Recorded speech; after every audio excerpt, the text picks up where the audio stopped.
Alors, de la quête de sens à la quête de soi.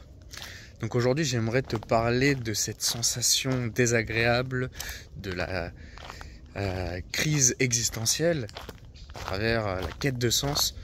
Qui n'a jamais ressenti justement ces doutes, ces introspections, ces questions sur l'avenir qui nous amènent à un flou, un brouillard mental, des ruminations, ces pensées négatives en boucle.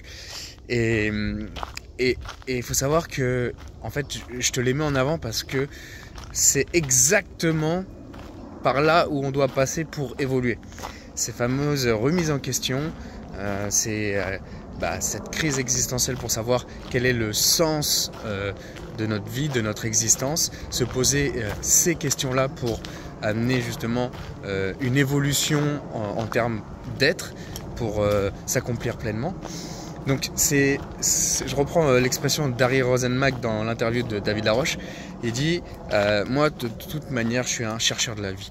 J'aime bien employer aussi l'expression l'explorateur du potentiel humain pour justement chercher à chaque fois à mettre du sens dans nos actions. Et ça en fait ça amène cette remise en question, challenger le statu quo pour mettre de la conscience sur nos actions. Reprendre le pouvoir, ne pas agir par automatisme dans un chemin tout tracé, mais justement amener à remettre en question nos habitudes, nos croyances limitantes, nos actions qu'on fait par automatisme. Et ça amène justement ces prises de conscience et cette sensation d'un grand vide, de se dire waouh, en fait j'ai toujours été construit par ce genre de croyances que je n'avais jamais remis en question, mais en fait c'est pas moi, c'est pas ma manière d'être profonde, c'est celle qu'on m'a transmise, que ce soit par l'éducation, par l'école, par l'environnement, et en fait ça me correspond pas pleinement. Et de remettre ça en question, on se sent seul, on se sent dans le vide. J'avais cette image de tomber dans le vide mais sans fond. Et c'est ce que le docteur Joe Dispenza appelle la nuit sombre de l'âme, où en fait pour traverser la rive, il faut passer par ces phases désagréables, d'inconfort, qui permettent justement après d'amener un autre espace de clarté mentale. Et tu ne peux pas en fait progresser de manière linéaire sans obstacle. C'est comme les étapes du voyage du héros. Il faut qu'il rencontre des obstacles pour pouvoir progresser, s'enrichir personnellement et revenir ensuite dans son monde précédent avec justement le savoir, avec les étapes, les challenges surmontés. Et donc en fait là le message, c'est vraiment de te dire que c'est sain de ne pas savoir, c'est sain d'être dans le brouillard. Parce que souvent on se compare aux autres et à chaque fois c'est ça, c'est que moi le premier, ma valeur dépendait de l'approbation, du regard des autres, et donc du coup de se montrer vulnérable, de se montrer ne pas savoir, c'était comme une forme de faiblesse. Et donc c'était désagréable et on essayait de le réprimer. Sauf que ce que tu réprimes, ce que tu résistes persiste, et donc du coup tu mets énormément d'énergie à mettre un masque et au final à un moment donné ça craque. Et donc en fait d'en avoir conscience déjà, ça permet une légèreté, de se dire ok, elle est là, et en fait c'est mon âme qui parle. C'est cette petite voix, ce petit murmure qui m'interroge sur ma vie existante. Et donc du coup, pourquoi pas y prêter davantage attention pour mettre de la clarté, pour l'écouter et retrouver cet alignement, cette réorientation pour pouvoir cultiver justement ce qu'elle attend de nous. Et depuis que je fais cette quête de sens à travers justement cette quête du monde intérieur, de l'être au-delà du faire, donc du monde de l'invisible au-delà du monde matérialiste de la forme, eh bien j'apprends davantage en fait à s'écouter. Et concrètement, au-delà de la méditation, parce que c'est quelque chose qui est même pour moi encore difficile de s'asseoir et de fermer les yeux et d'aller dans son monde intérieur, mais ça peut être justement comme là des marches méditatives avec soi-même, du temps vraiment sans distraction. Avant de faire cette vidéo, j'ai eu plus de 20 minutes avec moi-même, en connexion avec la nature, et en fait,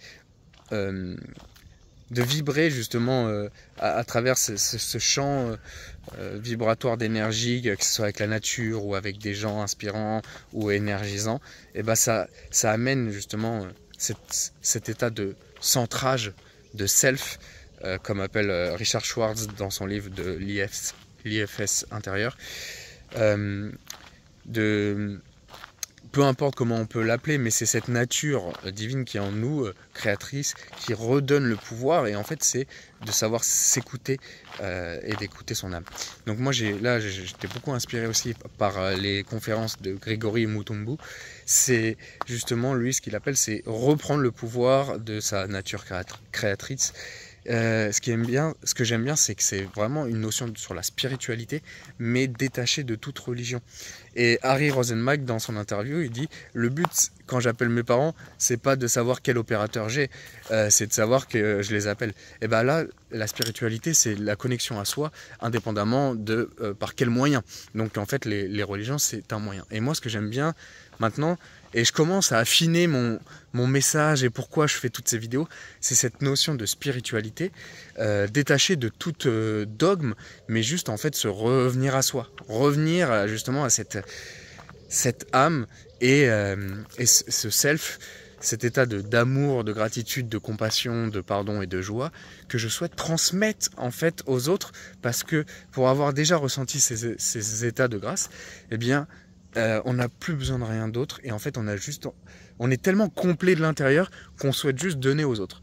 Et ça, je pense que ça va être mon message et mon énergie que je vais dédier le reste de ma vie à tous ces apprentissages pour pouvoir le transmettre le plus possible aux gens. Là c'est encore brut, c'est encore il y a encore tellement de chemin à travailler, mais c'est ça, c'est ce message là, tu vois, là il n'y a pas de script, c'est avec le cœur. Et je continuerai toute ma vie à transmettre justement cet état-là, parce que je sais que c'est ma raison d'être. C'est ce message qui est important, à travers que ça sera avec des conférences, avec des séminaires, avec des retraites spirituelles. Mais voilà, je continue à apprendre, appliquer, transmettre, toujours à me former davantage pour impacter significativement la vie des gens en apportant des cadeaux de conscience, être un catalyseur de cadeaux de conscience. C'est pas trop mal ça déjà. Et c'est vraiment en élevant justement ce niveau de conscience qui va permettre de prendre du recul sur nos problématiques actuelles et de se rendre compte que voilà, c'est l'ego qu'on s'est construit qui crée cette illusion de l'individualité, alors que le but c'est de comprendre toute l'unité qu'on est connecté, tout est un. C'est que le but justement de la quête de soi, c'est de trouver la quête du bonheur. Et c'est de comprendre qu'en fait, eh ben, le bonheur, c'est que tout est connecté, tout est unité. Et que, par exemple, l'amour inconditionnel, c'est d'embrasser les opposés. Et que dans l'unité, il y a une dualité, mais c'est d'embrasser toutes les parts. Ça, je pourrais en parler dans une prochaine vidéo. Mais voilà, retiens ça. Je continue ma marche. Je te souhaite une agréable journée. Jamais parfait, toujours meilleur. Et nous, on se dit à la prochaine. Ciao.